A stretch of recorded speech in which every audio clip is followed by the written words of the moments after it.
Уважаеми дами и господа, имам честта да ви приветствам на тази вечер, препълнена книжарница, отдавна не се е случвало. И повода го знаете по-добре от мен. Това е втората книга на Юлия Дивизиева. Втора книга за една година, или не? Календарна. На 3 юни беше първа. Значи, точно почти 3 юни сме днес. Прескачаме втори, защото не ни отива този пранит. Нито сме деца, нито сме Христо Ботев, нито сме безсмъртни, но тази книга беше всъщност първа. Когато се видяхме с Юлия преди, може би, година и половина, или малко повече, тя ми я показа в един съвсем различен вид. И след като поговорихме близо час и половина или два, разделихме нещата на станали, които трябва да се доработват. Тя каза ми, по-добре тогава да ти дам разказите. Разказите бяха по-готови и те затова се появиха. Тук има книгата, която се посреща много добре, макар че Юлия не е от авторите, които обикалят литературните издания непрекъснато. Има автори, които, където и да отвориш, там ги има една малка група от така талантливи хора, избранници, любими на редактори, на издатели, което пък дразни всички останали, които пишат. В България пишат много хора. И слава Богу, по-добре с това да се занимава. Това е част от духовната страна, невидима страна на България. Пишат, издават. Конкуренцията е голяма, но когато човек подхожда, както Юлия, с добро сърце и свободна от комплекси, освободена от свръхамбиции, резултатите не закъсняват. И резултатът е точно тази стихосбирка, която след нашия единствен разговор, тя се появи абсолютно готова. Не съм се месил в нищо, защото нямаше за какво да се захвана. Нито като съвет, нито като препоръка. Повярвах, че има нужда и от приятелски съвет, наистина, и от редактор.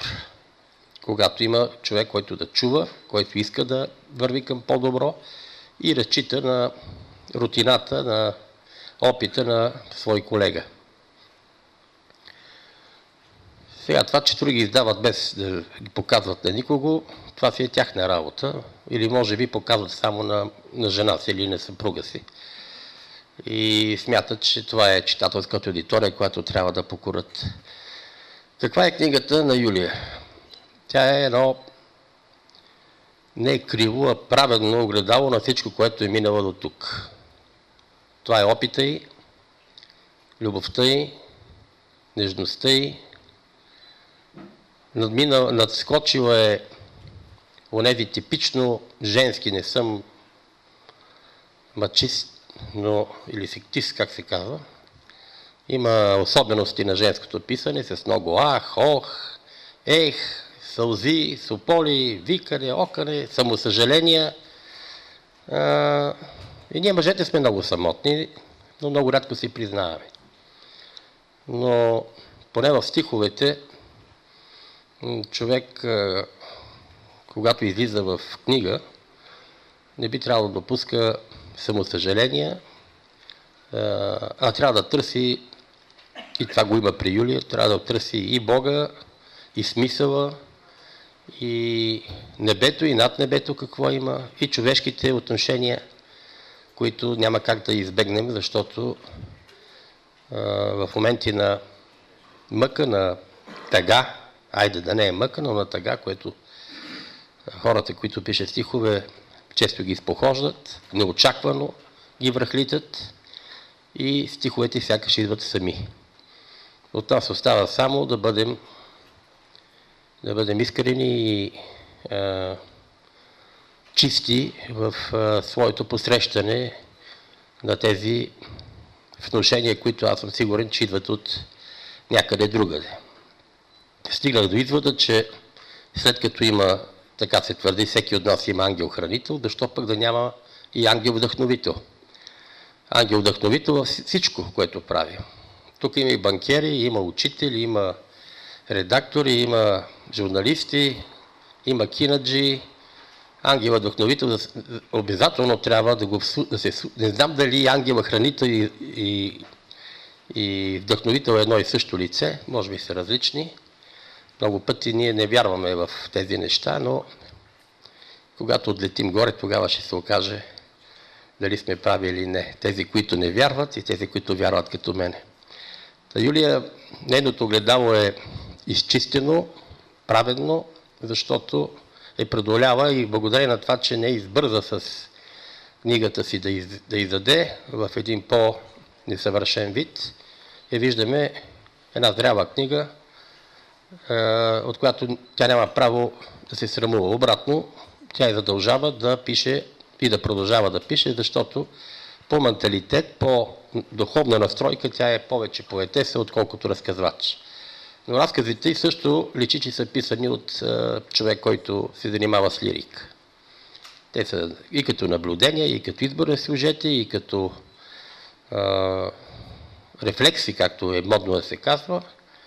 Вижда се, че това е човек, който се занимава, който би трябвало да се нарече поет първо, после белетрист. Но един Георги Господинов, световно име вече, които вие го знаете, той също тръгна с стихове, после ги заряза, написа 2 романа, с които обиколи света.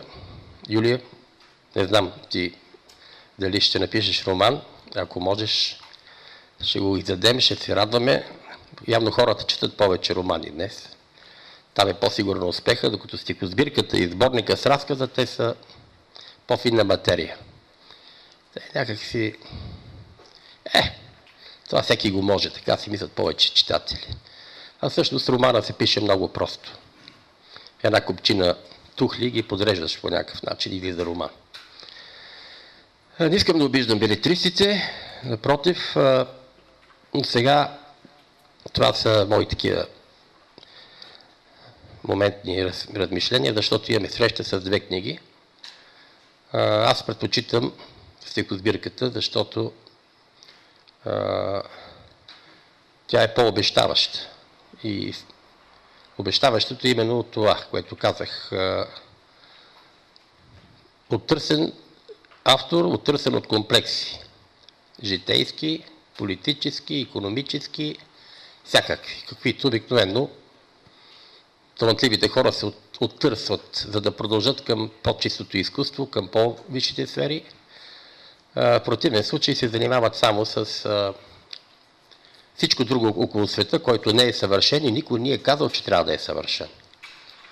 Точно хората като Юлия и тези, които се опитваме да бъдем съавтори на Бога, е точно това. Търсим съвършенството. Или поне пътя към личното си съвършенство, а защо не и общественото.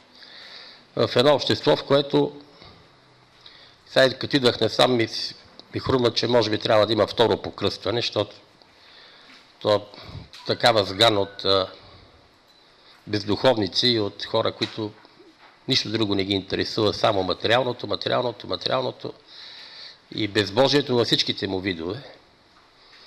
Но не знам дали ще се намери такъв покръстител, защото там ще трябва да се лее пак кръв, пък не е желателно. Като хора на духа, по-добре да четем Юлия и да проникваме в нейното покръстване, отколкото да търсим масовост. Няма нужда масовост в изкуството и това е книга, която също няма такива амбиции. Защото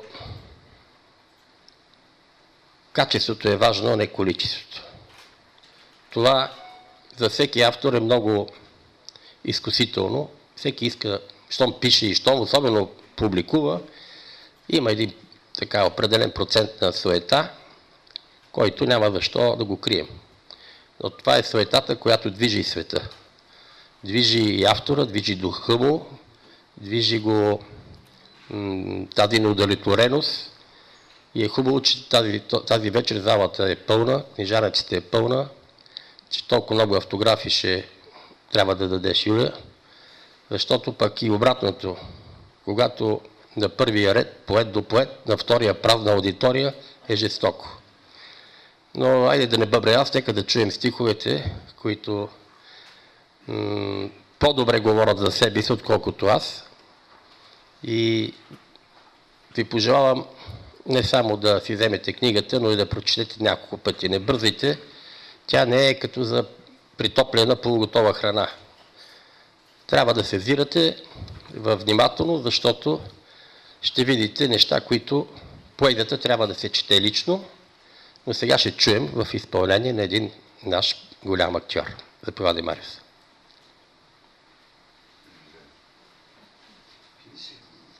Първото стихотворение е озаглавено Африка. Африка, черна жена, с кули, изрязани върху червения залез, абанос в средата на диска. Боси кръка пробягват по опечена пръст, прах стелят с цвятна керамида. Пантера с тръпнещи хълбоци под сянка на стар боабаб. Дреха или кърпа, тялото са увили, вадичка между гърдите бърза надолу. Мъж мислите крие, очи копие в снагата забиле. Черна жена с цветове от магнолия, гердан около дългата шия. Шоколад и камела, къри и манго, тръстика. Захар по устните, блеснали зъби, щипка чили с два пръста и стига. Африка.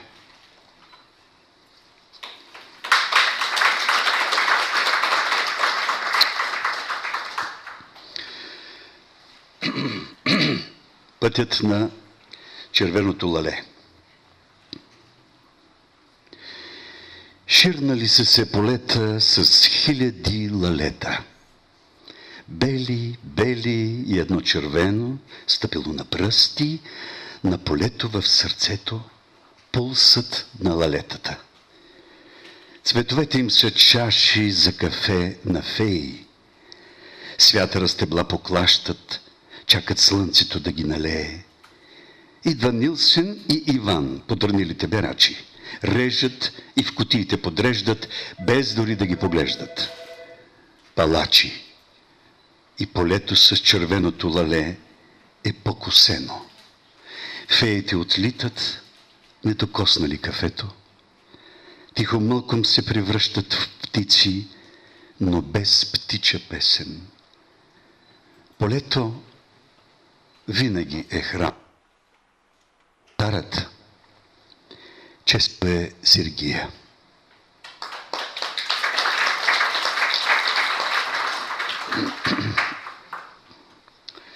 Пасианс, посветено е на Христофотев. Рибарската хижа е тъжна. Рибарят си сипал едно, до него посърнала чаша, на масата съхне петно. Сезонът на прашните чаши, на морето, което не спи, бръзди с вълните си пясъка, не забрава дълбае, пресява съдби. На прага пристъпва носталгия, мъгласно еврейски коси.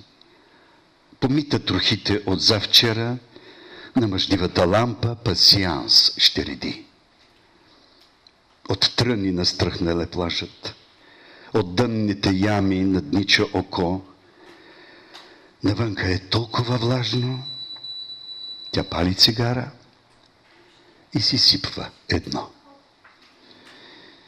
Непосимо пораснал, синът на рибаря догонва мечтите си на нечий чужд бряг. Баща му го чака. От вятъра знае, дом се намира и в най-късния мрак. Ураган е отнесъл веслата. Лодката килната дръме в пръста. Дори и на сън бори вълната, шепнат тръстики недалеч от брега. Бурният бяг на вълните, синкопа на мислите следи. запомнял е всичките сини и нощи и влюбени дни. С миди на шията, на тънкия кръст с препаска, тя, абсолютният звук в тишината, пее и песачинки брои. Гърбът ти, контурна вселена, под който ръката след улов мълчи, профилът, фар в тъмното стене, вземи ме, морето отминава и те си следи. Сега му остава да носи издялан от грубо дърво, прояден от болка до кости, кръст Господен. И в празната чаша сам си налива вино. Да пие до дъно от спомени за морето и онези летни жени, тръгнали през дюните боси, щом синът му се връщал да спи. Рибарската хижа е празна. Рибарят си сипва едно. В ъгъла паяк пролазва, на масата съхне петно. Морето под фара бучи, с длани изтрива тъгата. Брегът мълчалив е, с лулата мъгли и бури приспиват брадата си. Окротява вълните, на птиците крясъка отрано постила окръг към слънцето килим, по него да стъпва, застинал до глезени в пясъка, пребродил морета, рибарският син.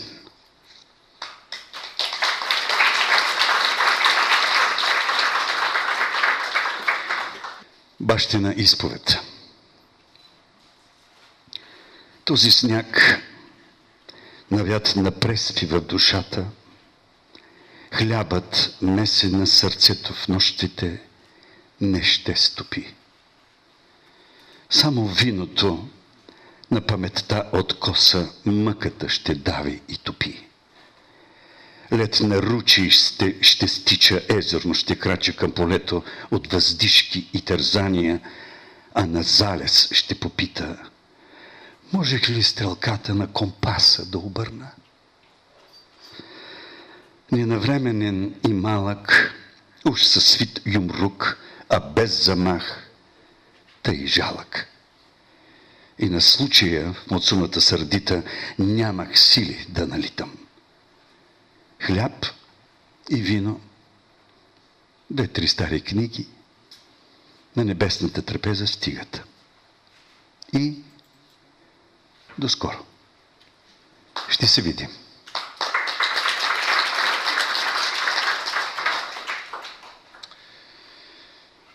Осиновители, сиротни старци от земя, превърната в територия. Децата им потърсили утеха в приказка за някакви оазиси. В пазвите на майките, в коленете на бащите, пясъци. Не никне нищо в тях, дори в неделя. И в никой ден от календара, по който се препъват излинели понеделници. Приказват старците оскъдно, на час по дума, с въздишка, прескачат границите на миражите, неимоверно стръмни. Приказват за децата си, осиновители на своите родители. По урвите библейски на душите им сълзи от камък се търкалят. Унило седнали пред пощата на кръстопътя за отвъдното, те чакат на банкнотите коража, изпратен им отвън. В тъмното белее на старческия дом оградата с името огнище. Понятие за дом? Не. Глада. След огъня бунище. В някакви оазиси далечни от самострък на самострък децата им засяват новите стърнища.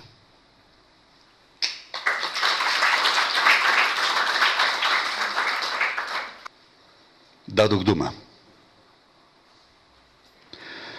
Убиваха ме думите ти бавно, дозирани прецизно с капкомер. Не вярвах на отровата им хладна.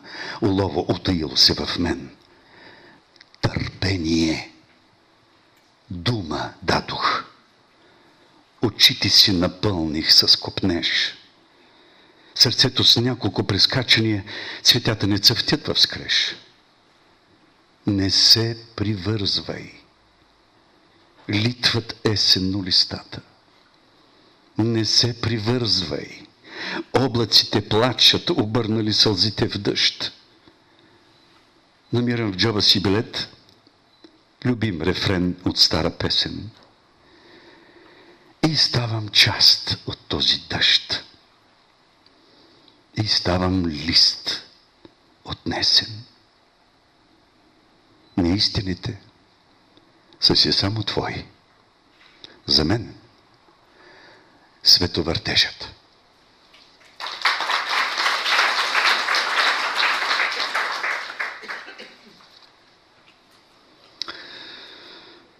И две стихотворения, които са посветени на мои колеги. Краят на играта на Чочо Попйорданов.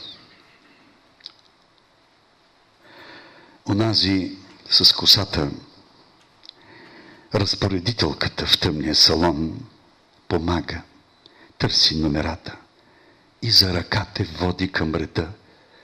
Посочва мястото, в замяна взема ти душата. Билетът ти е в джоба и от ефира поднебесен гледаш. Човеците живеят като в пиеса. Абсурд по бекет. Адът на земята е. Нека си играят. И ти е интересно. Имаш си билет за рая.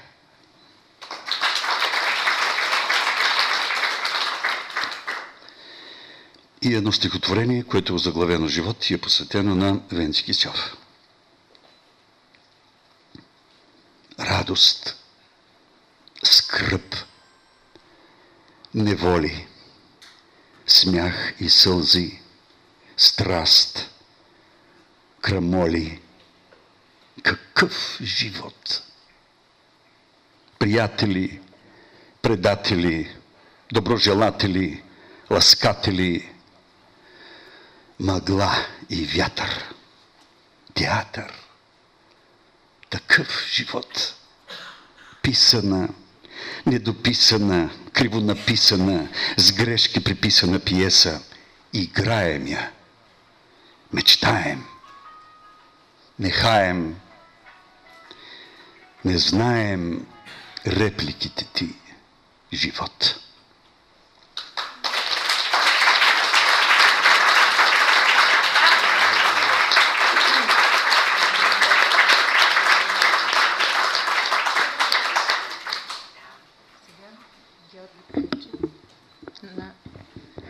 Георги Пейчев на Рояла, моля.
Сега следва Адриана Димова, абсолвентка от класа на професор Елена Баева, ще ви прочете едни по-весели стихотворения.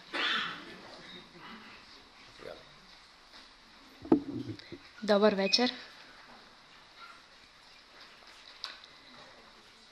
Шарен път. Шарен път, дървета, търкулнат изумруд, морето. Потрепва и блести, не спрях, не казах с Богом, а до лято. Шарен път, зад мен дървета, търкалят изумруда на морето.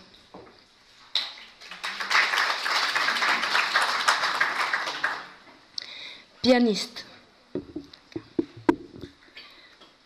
Дъждът разучава соната с несигурни пръсти на млад пианист. До кога ще я срича? До лятото? Не, може би до април. В началото тих, после чувам го, втурва се през улука, по стената, набрашляна в листата.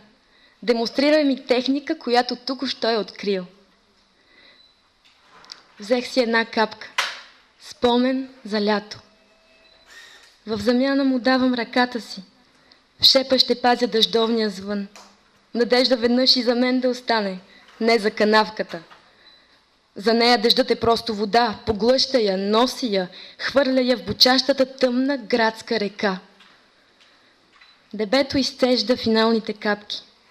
Пъргави пръсти по светъл клавиш.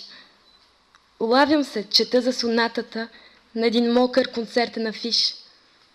Днес дъждът бе добър пианист.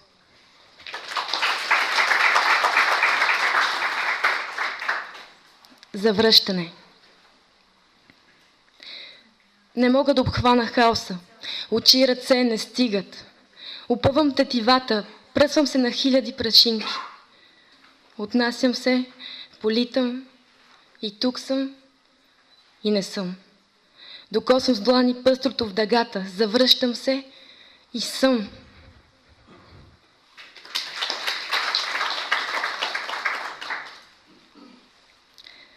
Толкова малко. Светла точица в подлеза, момиченце свири. Цигулката хрома, лъкът уморен. Свири, очите затворило, зад ресниците бляскава зала и публика. Няма аплаузи, звънва монета.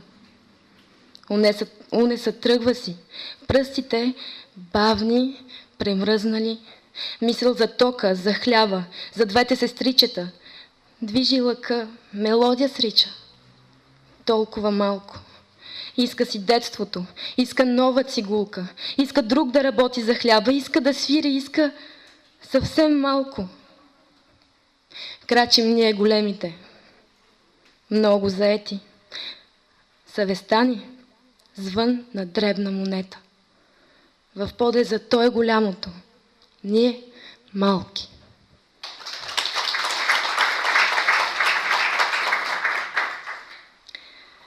Звоници и пелин. Гората рано зазвъня от смях на влюбени момичета. Гълчава хвърлена през рамо на майки, баби и сестри. А боровете не прощават, забиват острите игли, подхващат белите забратки, шалварите надиплят, будат моминските страни. С какво звъни така зората? Какво е скрила в мъха, до ручеите, в тревата, до буден здравец в несъбудена гора? Звоници, горски хубавици, блестящи капчици рубин, в ръцете на девойки и птици, нехаещи за утре. Утре? Ако ще и да берат пелин. На майките очите ги прогарят и давят древни страхове. Не искат дъщерите им да извисяват в гората кръшни гласове, а ароматните звоници не дават мира ни покой, звънят на воля в дерето, посипей в дъбрави под небето, елите дето сторват на слънцето поклон.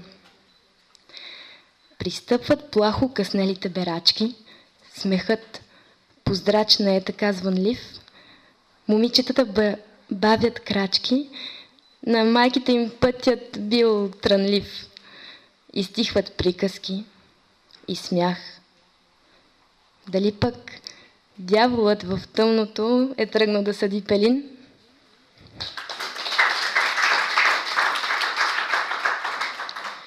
Думи. Вятърът пак в косите ми немирни кадрици реди, а в пясъка хора и птици със стъпки рисуват следи.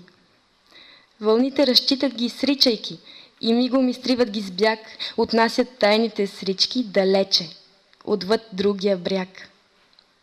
Вълните са верни приятели, дошли да погалят нозете ни с дълбокия спомен за лято, индигово синьо просветват. Оставаме тихи, от вятъра скрити сред дюните. Шептим. В пясъка сплитаме пръсти. Какво сме с тебе без думите?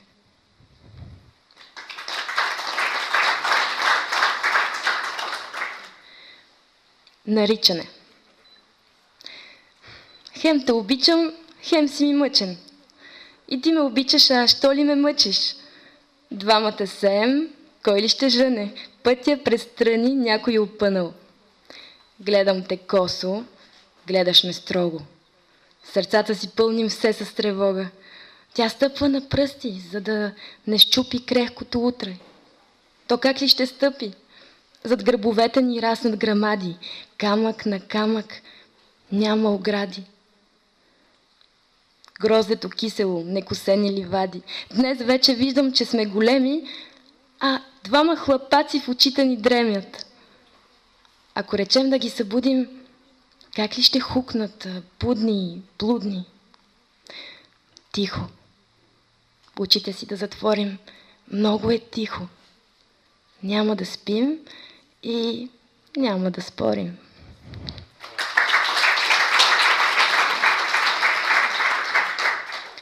На празни усилия. С кашмирена кърпа на метната заслиза от хълма нощта. По пътя прибираше сенките като по-голяма сестра. Когато съвсем стъмни, наоколо отвори широко врати. Размаха пръст на сестрите си и побърза да ги приспи. Повика месец сребърен, в кашмира да слезе. А той с лъча си прониза сърцето и сви към площад Звездоброй. Напразно нощта го очакваше в шепа смалена и свита.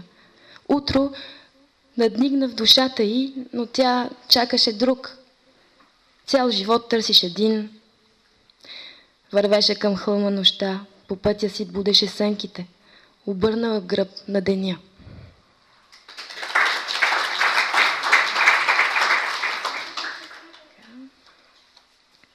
Не бягай в съня си от мене. В сумрака на зимното утро сънни мигли отварят очи. Тук ли си? Или е заблуда? Сънят те издава. Не си. Не бягай в съня си от мене. Той приказно бял е, разказва го малко дете. Пропуска пасажи, но в края добрият магьосник дойде. Не бягай в съня си от мене. Сънят те понася лек и безкраен. Тук спираш минута, там някъде две. В просъница стене тъмната стая. Аз тръгвам, ти тръгваш. Било за добре. Не бягай в съня си от мене, лъжа е, че мога без теб. Не вярвам дори на Морфей. Лъжа е, че мога в леглото сама да заспивам. Не дей, не бягай в съня си от мене. 100 приказни феи да дойдат, в съня ни да събрани на куп. Ще можем ли вече без нея? И как ще заспиваме с друг? Не бягай в съня си от мене.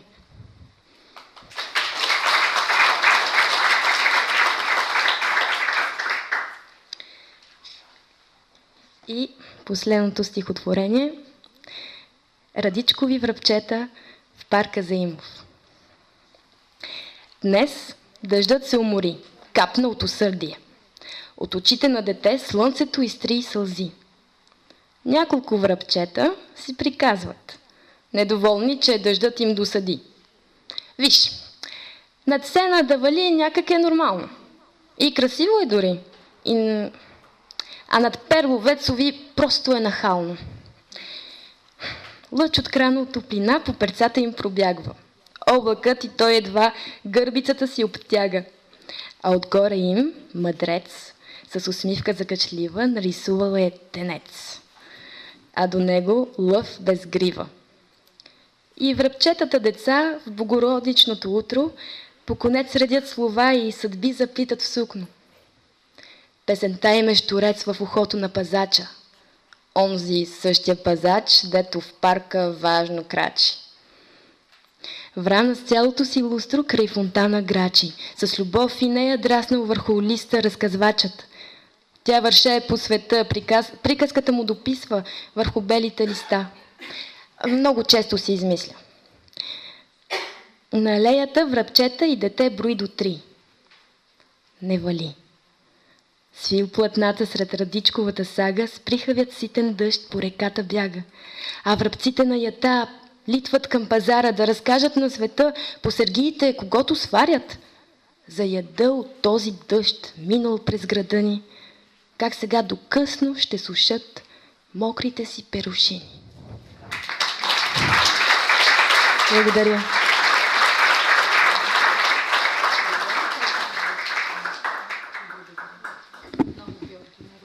Да, отново Георги Нарояла.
Надявам се, че не сте се приситили от стихове. Видяхте, чухте вторите по-акварелни, първите особено може да ги определим по-философски, по-замислени стихове, не толкова цветни, но сега, понеже няма да има, както разбирам, по желание на Юлия, въпроси и отговори, кога написахте първото стихотворение, кое ви е последното гадже, смятате ли още любовни стихове, има такива водещи, например, хайде, кай питайте, нещо питайте, какво да ги питаме, поезията. Но нека да чуем и самата Юлия, след тези прекрасни интродукции и прочета, и после там виждам чаши, автографите и приятно четене, освен слушане. Благодаря. Сега след актьорите, нали разбирате, че моята роля е Незавидна, но ще се пробва. Тъй като е юни, да ви прочета, почти е юни, да ви прочета най-напред едно стихотворение за юни и след това още две-три и няма да досаждам. Прогноза за времето. Морето изумя и стана лавандулово, небесно-синьото го ръсна стеменужена вода.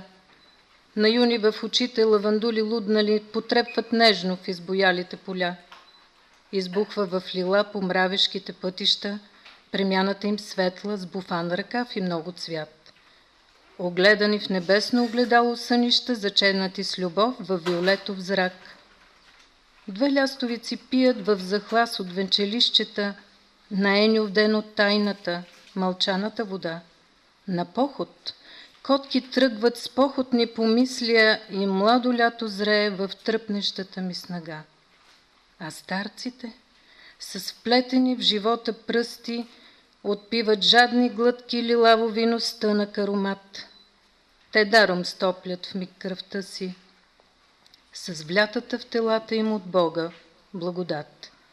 Прогнозата за времето е светло-синя, с облаци в резеда и шемет на лила. Равнецът подравнява стъпките ни сънни, умиваме телата си в лавандулова роса.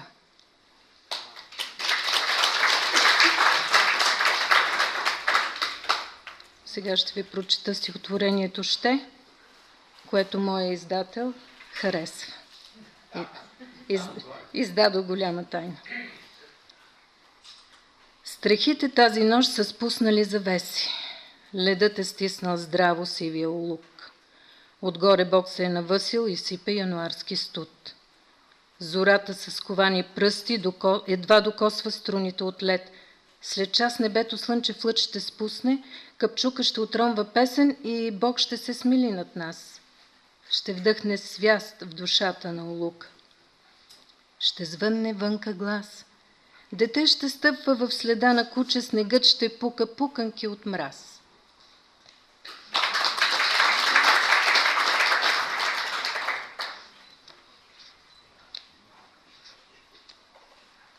Витраж. Старее пергаментът по лицата ни, дописва го ръка с тънък кръснопис. И филигранно плахи със слънцата в очите ни наднича ветрилоцветно от катедрален стъклопис. Божествено начало камбаните вещаят всеки му, а края все така един и същ. И хване ли ни здраво за яките, се сещаме, че всеки носи своя кръст. Витражната мозайка се пръсва в краката ни, размесена с копнеж по светлина, и кръснописът се изтрива от лицата ни. Все по-виден става по лицата на децата ни.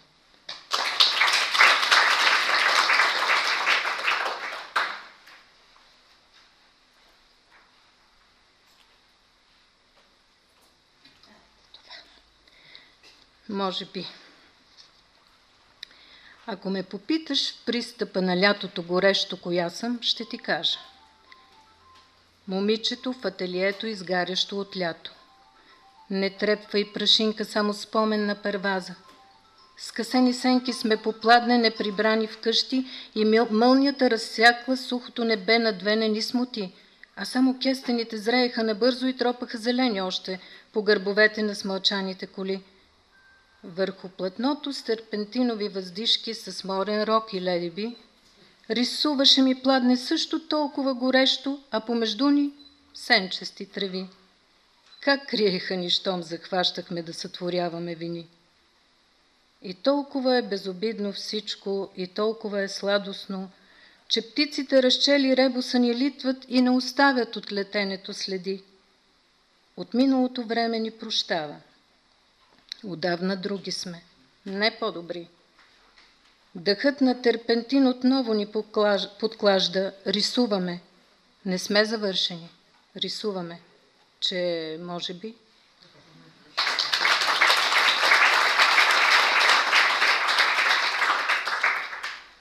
Флуиди. Връхлетелите флуиди разбъркаха в палитрата на хорския поток поглед, профил, кимван. нарисуваха привличане. Тела обходени на шири длъж. Под облачните сенки, след слънчевите зайчета, на завет в раменете ти се скривам цялата. В подмолите на мислите, в плечините от илюзии, разчели древни кодове, избегнали заблудите. Момичето в мене същото. Не съвсем в тялото. По-мъжки в теб момчето, като по чудо, оцеляло е. Различни сме и пак сме същите. И всеки следващ ден за нас е пръв. От обич ли, от друго ли, но все сме в началото.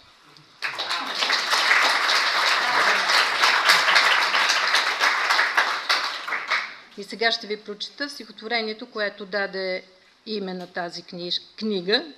Няма да я наричам книжка, за да си помислите и вие, че е книжка. Полутон, полусянка. Полутон, полусянка, часът е към 5. Полу е отминал един бавен ден. Ти си полуистински, аз полупразнична. В новата рокля подарък за мен.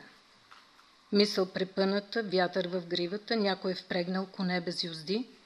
Глезе нахлътва, от пътеката кривнале, да припускаш, казват често, боли. Полу на шега, полу и наистина, нижат се дните ден подир ден. Животът скроен в понеделник детински, в петък е вече мъдро смирен. Благодаря ви.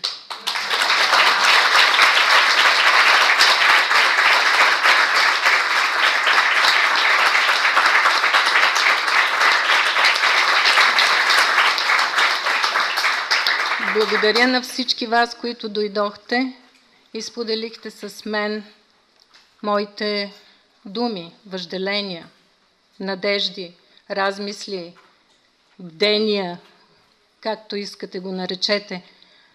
Но толкова е хубаво, когато думите събират, защото имаме достатъчно поводи да сме разделени. Но ето, че ние тук всички, толкова различни, ни събраха едни думички, влезли в тази книга.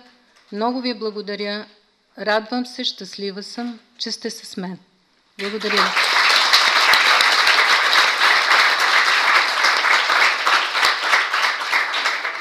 Това е, уважаеми приятели. Ако някой иска да каже нещо за книгата, ако е чел, или направо да минаваме към автографите. Има желаш. Ирена Панкина. Добре, Ирена, заповядай.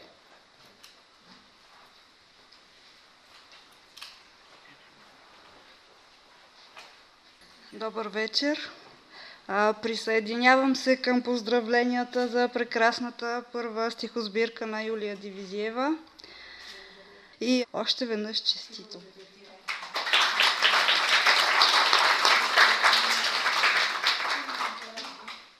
Нели Илиева. Добър вечер. Учител съм в една столична гимназия по български език и литература. И с най-голяма радост ще кажа това, което самата Юлия каза и което със сигурност всички ние тук мислим. Чудесно е, че думите събират. И ще го кажа от личен опит, ще го кажа като най-лично преживяване.